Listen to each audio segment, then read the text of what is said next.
네, 안녕하세요. 테슬라 투자로 은퇴하기 아트라운 TV입니다. 네, 오늘 주제는요. FSD 베타 10.12 출시 테슬라 투자는 지금이다 라는 주제로 말씀을 드리겠고요. 테슬라 ESG 지수에서 제외가 되었었죠. 솔직히 영향 적다. 그 다음에 알았나요? 오늘은 작년의 최저점이었다.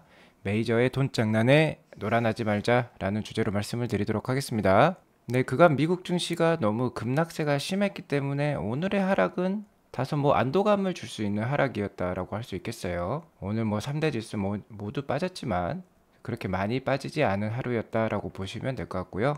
계속해서 치솟는 인플레이션에 경기 침체 우려까지 만연하면서 지수들이 계속 약세를 보이고 있고요. 이런 상황에서 안전자산 선호 심리가 강해지면서 미국 10년물 국채 금리는 좀 하락을 했습니다. 국채 가격이 오르면은 국채 금리는 하락을 하는 것이죠. 오늘 나온 뉴스 중에 주목할 만한 거는요. 미국의 4월 기존 주택 중위 가격이 39만 불로서 전년 동기 대비 14.8%나 급등을 했다고 합니다. 집값 상승이 역시 인플레이션에 영향을 줄 수 있는 부분이라 할 수 있겠죠. 그리고 지난주 실업수당 청구 건수는요. 21만 8천 건으로서 예상은 20만 건 대비 좀 초과하는 수치가 나왔습니다. 또 이런 거 보면은 또 경기 침체 우려감을 자극할 수도 있겠죠. 다만 이런 경기 침체 우려감이 생기면은 연준에서 금리를 함부로 또 많이 올릴 수도 없는 법입니다. 어쨌든 이런 것들 다 해석하기 나름이다라고 볼 수 있을 것 같고요. 중국 상하이의 코로나 봉쇄 조짐이 좀 약세를 보이고 있어요. 봉쇄 조짐이 이제 해결되려고 하는 모습을 보이면서 국제 유가는 상승을 했다라고 보시면 될 것 같습니다. 오늘도 전반적으로 다 혼조세였다고 보시면 될 것 같고요. 어제 그제 크게 하락했던 경기 민감주 영역들, 특히 유통업체들 월마트라든지 타겟 이런 업체들이 상당히 많이 하락을 했었죠. 오늘도 어느 정도 하락세를 이어갔다라고 보시면 될 것 같습니다. 애플도 2.36%나 빠지면서 안 좋은 모습을 보여주었어요. 요즘 시장을 보면요, 일부러 좀 지수 상승을 억누르고 있는 것 같다, 지수를 하락시키고 있다라는 감을 없지 않아 봤습니다. 나스닥 성장주를 필두로 해서 그간 많은 하락이 있었는데요. 최근에는 그나마 선방했던 영역이라고 볼 수 있는 컨슈머 디펜시브, 그러니까 경기 방어주 영역들도 하락세가 심해지고 있습니다. 성장주들, 기술주들이 주가가 많이 빠지면서 PER 수치가 낮아지다 보니까 거의 PER 수치가 구글이라든지 페이스북이라든지 이런 성장주들이 PER이 20 이하로 거의 내려와 있어요. 자, 그렇다 보니까 이런 경기 방어주들 PER과 거의 비슷해지는 모습을 보여주고 있습니다. 경기 방어주들은 PER이 상당히 낮죠. 근데 그만큼 성장주들의 PER이 내려가다 보니까 이제 성장주들, 기술주들, 테슬라, 애플, 아마존, 구글, 메타 이런 게 되게 싸 보인다는 거죠. 그러면 어느 정도 반등할 수 있는 그런 매수세가 들어오기 마련입니다. 근데 일부러 또 시장을 더 하락시키려면 그나마 지금 저평가 영역이 아닌 컨슈머 디펜시브까지 PER을 떨어뜨려 가지고 어느 정도 PER 키 맞추기를 하고 있다라고 보시면 될 것 같습니다. 그 전반적으로 다 시장을 일부러 억누르는 모습이 없지 않아 있어요. 자, 이 실적을 보면 더욱더 잘할 수 있습니다. 월마트의 1분기 실적이 안 좋다고 해서 20% 넘게 지금 최근에 하락을 한 모습을 보여주고 있는데요. 1분기 실적의 주당 순이익 예측치는 1.47이었는데 1.3불이 나왔어요. 그래서 순이익은 이렇게 인플레이션 때문에 떨어졌다고 할 수 있지만 매출은 예측치를 상회했었습니다. 그러니까 아직도 소비는 견고하다라고 볼 수 있겠어요. 다만 인플레이션이 급작스럽게 왔고 이 인플레이션 상승을 가격에 바로 전가시킬 수 없습니다. 특히 유통업체, 대형 유통업체, 대형 할인점은 당연히 가격을 함부로 많이 올릴 수가 없는 것이죠. 자, 그렇기 때문에 이렇게 순이익은 좀 떨어졌다라고 볼 수 있는데요. 중요한 건요, 역시 가이던스입니다. 다음 분기 가이던스는 대폭 상향을 했어요. 자, 매출도 상향을 시켰지만 EPS 상향치가 엄청납니다. 1.9로나 올렸어요. 지금 주당 순이익이 저번 분기는 1.3이었는데 1.9로 거의 한 40% 가까이 올렸습니다. 자, 그러니까 다음 달부터는, 그러니까 다음 분기부터는 판가를 상당히 전이시킨다는 거죠. 그간의 인플레이션을 이제 판가에 반영을 한다는 겁니다. 자, 그러니까 이렇게 따져보면은 원래 미래 가이던스가 주가에는 중요한데 일부러 주가를 되게 떨어뜨리는 듯한 모습이 보이고 있어요. 네, 탈깃도 마찬가지입니다. TGT 탈깃이죠. 탈깃도 엄청나게 많은 하락이 있었어요. 탈깃 역시 매출은 예측치를 상회했지만 주당 순이익이 예측치 대비 좀 30% 정도 감소한 모습으로 나왔습니다. 하지만 다음 분기는요, 뭐 예측치 매출도 올라가고요.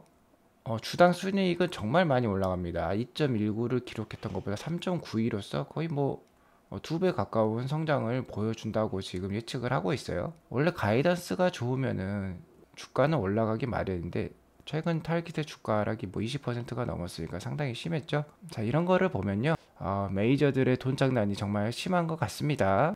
물론 더 떨어질 수도 있겠죠. 하지만 어느 정도 일부 좀 만들어내는 흐름이 없지 않아 있다. 만들어낸 하락이 없지 않아 있다라고 저는 어느 정도 생각을 하고 있습니다. 자, 주식시장은요. 법으로 보장된 자본주의 도박판이라고도 할 수 있습니다. 돈이 많은 사람, 그리고 정보가 많은 사람, 이런 사람들이 합법적으로 돈을 뭐 소위 말해서 갈취할 수 있는 그런 수단이라고 할 수 있겠어요. 자, 여러분들이 이런 롤러코스터 장세에서, 급락하는 장세에서 큰 아픔을 겪고 떠날 수가 있습니다. 슬슬 포기하고 떠나려는 사람들이 지금 많아지는 시기예요. 자, 그렇게 생각하시면은 메이저의 돈 장난에 놀아나고 계신다라고도 할 수 있겠습니다.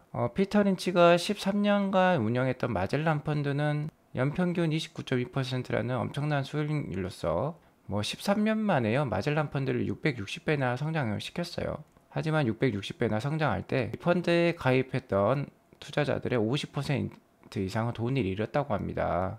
자, 그 이유는 지금 같은 장세에서 환매, 그러니까 매도를 하고 시장을 떠났기 때문이에요. 자, 메이저의 돈장난에 지분을 뺏기지 말고 최대한 오래 보유하시는 게 가장 쉬운 방법이고 가장 큰 돈을 벌 수 있는 방법이다 라고 말씀을 드리겠습니다. 자, 그런 점에서 오늘은요, 그러니까 5월 19일 간밤에 미국 장이었죠.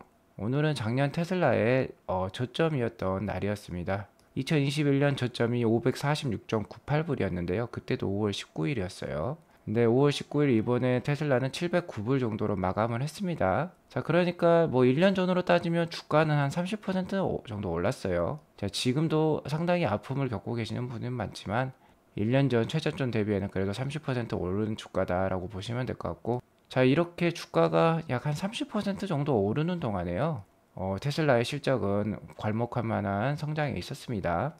주가는 30% 오른다. EPS는 2배에서 3배나 성장을 했어요. 작년 1분기 EPS가 0.93불이었으니까 올해 1분기 EPS가 3.22불이니까 EPS는 뭐 3배 넘게 성장을 했죠.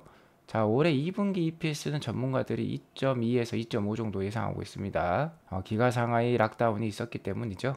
자, 그렇게도 생각해 보면 2불 이상이면 그래도 2배 이상 성장하는 거예요. 자, 그리고 주가가 30% 오른 다음 매출은 80% 정도 성장을 했습니다. 작년 1분기에 뭐 한 12조 정도 뭐 매출을 올렸다고 하면 지금 뭐 24조 가까운 매출을 올리고 있죠. 자, 매출은 뭐 80%나 성장을 했습니다.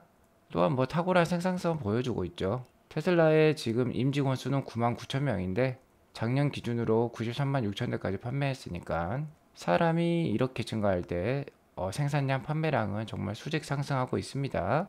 절대 지금 이렇게 뭔가 주가와 기업의 성장이 언밸런스를 보여주고 있는 시기니까 떠나시면 안 돼요. 테슬라가 뭐 제가 태순이 태식이 성격이 급해서 급하게 내리고 급하게 오른다고 했죠. 또 급하게 오르는 시기가 옵니다. 자, 상저하고다 연말에 좀 좋을 거라고 제가 얘기를 드렸었죠. 어쨌든요, 주식 소득은 불로소득이 아닙니다. 지금 상당히 불행하시는 분들이 많죠. 돈 벌기 참 힘들다 생각하시면서 차라리 이 돈으로 맛있는 거나 사 먹고 뭐 좋은 옷이나 좋은 차를 살 걸 뭐 이렇게 생각할 수도 있어요. 하지만 저희는 항상 미래를 대비할 필요가 있죠. 자, 그래서 주식 투자는요, 자신의 현재 행복을 스트레스와 맞바꾼 자의 결단과 의지에 대한 결실이다. 주식 투자 수익은 이렇게 보기가 힘든 거라는 거예요. 중요한 거는 마인드에 달렸다라고 보시면 될 것 같고요. 오늘 나스닥 일봉 차트를 보면 이미 기존의 뭐 지지 라인들이 이미 다 깨져 있는 상황이고요. 11,100 정도에서 지금 지지를 보여주고 있는데 일봉상으로는 지금 지지 라인을 찾기가 힘들고, 제가 그래서 주봉을 보라고 말씀드렸죠. 주봉 차트로 보면은 지금 200 주봉선이 위치하고 있는 게 1700 정도인데 전에 코로나 상황에서도 200 주봉을 터치하고 급하게 반등을 보여주었으니까 아무래도 이번에도 200 주봉선이 그래도 견고한 지지 라인이 되지 않을까 그렇게 생각을 해보겠습니다. 그래서 1700 이하에서 뭐 10,000포인트 사이까지는 충분히 좀 열어두고 보수적인 접근을 계속 하시라. 계속해서 시납으로 뭐 적립식으로 매수를 해 나간다고 보시면 될 것 같아요. 그렇게 꾸준하게 좋은 주식 매수해 나가시면 되겠습니다. 테슬라 차트도 보시면 오늘 709불로 마감했고 애프터에선 713불로 마감을 했네요. 어쨌든 작년에 같은 날짜에 저점이 547불 수준이었고 앞서 말씀드렸다시피 주가가 30% 오를 때 EPS는 뭐 3배 가까이 오른 상황이니까 작년 저점보다는 높아야 될 것 같습니다. 그래서 700불 때 지금 잘 지지를 보여주고 있고 만약에 아까 말씀드렸던 나스닥이 급하게 좀 더 하락한다, 뭐 10,000포인트 초반까지 하락한다 하면 테슬라도 600에서 650불 사이도 열어두고 좀 대응을 하시면 좋을 것 같습니다. 자, 오늘 테슬라 뉴스 몇 가지를 전달해 드리면요. 전기차 침투율은 상승을 당연히 하고 있고요. 테슬라는 여전히 1위의 자리를 위치하고 있습니다. 자, 미국에서 가장 크고 뭐 잘 사는 주라고 할 수 있겠죠. 캘리포니아주. 캘리포니아주 자체가요, 우리나라 남한 경제를 거의 뛰어넘는 그런 GDP, 그런 산업 구조를 보이고 있는 엄청난 주라고 보시면 됩니다. 캘리포니아 한 주가요, 웬만한 유럽 국가, 뭐 독일 이런 데보다도 아마 더 큰 경제를 가지고 있는 것으로 저는 뭐 알고 있습니다. 그래서 뭐 캘리포니아가 뭐 세계 전기차 시장을 또 선도한다라고도 볼 수 있겠어요. 물론 노르웨이 같은 국가들도 전기차 침투율이 100% 가까이 이루면서 상당히 선도하고 있지만 뭐 경제력 규모로 보면 역시 캘리포니아겠죠. 캘리포니아에서 내연기관 차를 다 포함했을 때 올해 1분기에 가장 많이 팔린 차량은 역시 테슬라였습니다. 1등은 테슬라 모델 Y로서 1분기에 2만 1000대가 팔렸고요. 2등은 테슬라 모델 3로 역시도 2만 1000대 정도 팔렸습니다. 자, 3, 4, 5등은 역시 미국에서 강세인 토요타, 혼다라고 할 수 있겠는데요. 대표적인 인기 차종이죠. 라브4, 캠리, 시빅 이런 차들이 되겠습니다. 자, 라브4는 뭐 SUV고 캠리는 중형차고 시빅은 준중형 세단이라고 할 수 있겠죠. 자, 어쨌든 테슬라와 토요타, 혼다와의 차이는 바로 럭셔리냐 럭셔리가 아니냐의 차이입니다. 이 밑에는 이제 버짓 영역이라 할 수 있겠죠. 럭셔리가 아니고 테슬라는 럭셔리 영역에서 지금 경쟁을 하고 있다고 보시면 될 것 같고요. 각 모델들이, 테슬라 모델들이 속한 영역에서 보면 테슬라가 거의 캘리포니아 1등을 다 달리고 있어요. 럭셔리 컴팩트 SUV 1등은 모델 Y고 2, 3, 4등이 뭐 메르세데스 벤츠, BMW, 아우디로 이어지는데 그 숫자 차이가 넘사벽입니다. 2등부터 5등까지를 다 합쳐도 모델 Y에 준하지 못해요. 그래서 럭셔리 컴팩트 SUV의 절대 강자는 모델 Y인데 55%라는 어마어마한 마켓 쉐어를 보여주고 있습니다. 모델 3는 더해요. 65%입니다. 경쟁 모델인 BMW 3 시리즈나 뭐 렉서스, BMW 4 시리즈 이런 애들보다도 훨씬 더 많은 판매량을 기록을 하고 있습니다. 모델 S 역시 상당히 좋은 마켓 쉐어를 보여주면서 S클래스, 5 시리즈, E클래스를 넘어서고 있다라고 보시면 될 것 같습니다. 모델 X 같은 경우는 지금 생산이 많이 안 돼서 이렇게 지금 아래에 위치해 있다고 보시면 될 것 같아요. 상대적으로 모델 Y, 모델 3, 모델 S보다는 생산량이 느리기 때문에 자, 이런 결과다라고 볼 수 있을 것 같습니다. 모델 X도 인기가 상당히 많은 차량이죠. 아무튼 테슬라 이렇게 잘하고 있고 캘리포니아가 전반적으로 글로벌 시장을 선도하는 시장이라고 보면은 향후에 분명히 테슬라가 생산을 많이 하면 할수록 이런 모습을 충분히 보여줄 수 있겠다라고 저는 생각을 하고 있습니다. 제가 미국 주식 투자할 때 크게 세 가지를 꼭 봐야 된다고 했죠. 구조적 성장 요인, EPS 성장, 그리고 환율이라고 했는데요.